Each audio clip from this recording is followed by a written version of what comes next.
എൻ്റെ വീടിൻ്റെ അടുത്ത് ഒരു പുസ്തകശാലയുണ്ട്. അപ്പോൾ അവസാനമായി അവിടുന്ന് ഒരു പുസ്തകം വാങ്ങിയത് ഞാനാണ്.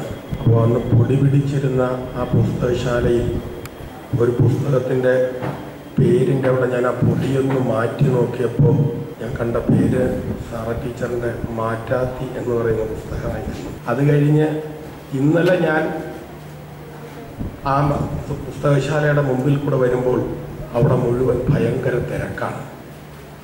ഞാൻ ഓർത്തു ഇതെന്താണ് ഇതിൻ്റെ രഹസ്യം എന്നറിയാൻ വേണ്ടി ഞാൻ ചെല്ലുമ്പോൾ അവിടെ ഏറ്റവും കൂടുതൽ വിറ്റുപോകുന്ന പുസ്തകം മലയാളം എഞ്ചുവടിയാണ്.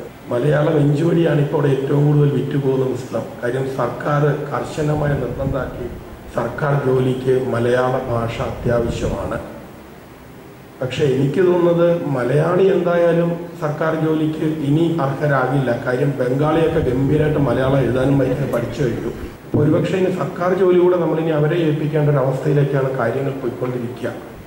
ഒരു കാഴ്ചയുടെ ആദ്യ രൂപം കാണുന്നത് കലാകാരനാണ്, ആ കാഴ്ചയുടെ അവസാന രൂപം കാണുന്നത് നിങ്ങളാണ്. കാറൽ മാർക്സിന്റെ ഒരു വാചകമാണ് എന്നെ ഏറ്റവും കൂടുതൽ സ്വാധീനിച്ചത്. കലാകാരൻ മുമ്പേ, ആസ്വാദകൻ പിമ്പേ. കഴിഞ്ഞ ദിവസം ഒരു നടിയുടെ സംസാരം കേട്ടപ്പോൾ എനിക്ക് ഭയങ്കര സങ്കടമായിപ്പോയി.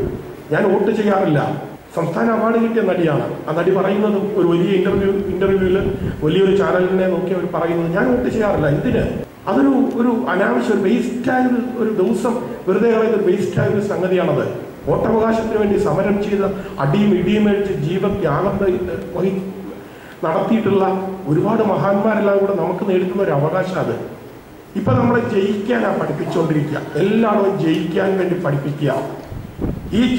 ഈ മത്സരത്തിൽ പരാജയപ്പെട്ട ആൾക്കാരുടെ ക്യൂ കൂടിക്കൊണ്ടിരിക്കുക നമ്മുടെ ബ്യൂറോയിന്റെ മുമ്പിൽ. കാര്യം നമ്മളെപ്പോഴും ഏകാധിപത്യത്തെ ഭയങ്കരമായി ഇഷ്ടപ്പെടുന്നു. ഇത്രയും കാലവും ഈ റോഡ് ഉണ്ടായിരുന്നു, ഈ വാഹനങ്ങൾ ഉണ്ടായിരുന്നു, എല്ലാം ഉണ്ടായിരുന്നു. അവസാനം ഋഷിരാജ് സിംഗ് എന്ന് പറയുന്ന ഒരു ഏകാധിപത്യത്തിന് കീഴിലാണ് മനുഷ്യൻ വളരെ അച്ചടക്കത്തോടെ ഇവിടെ പോയിക്കൊണ്ടിരിക്കുക. അത് കൂടാതെ പുതിയൊരു തലമുറ വാഹനം ലൈസൻസ് എടുത്ത് വരുന്നു. അവർ വളരെ മനോഹരമായി ഇതിന്റെ കാര്യകാരണ സഹിതങ്ങൾ പഠിച്ച് ബോധവാന്മാരെ അവർ ലൈസൻസ് എടുക്കുന്നു. അവൻ സ്കൂട്ടർ സ്റ്റാർട്ട് ചെയ്താൽ ഉടൻ ഹെൽമെറ്റ് എടുത്ത് വയ്ക്കുന്നു, കാർ സ്റ്റാർട്ട് ചെയ്താൽ ഉടൻ സീറ്റ് ബെൽറ്റ് ഇടുന്നു. സാധാരണ 3-4 സിനിമകളിൽ 3-4 സീനുകളിൽ മാത്രം അഭിനയിച്ചിട്ടുള്ള ഒരു നടനാണ് അനൂപ് ചന്ദ്രൻ.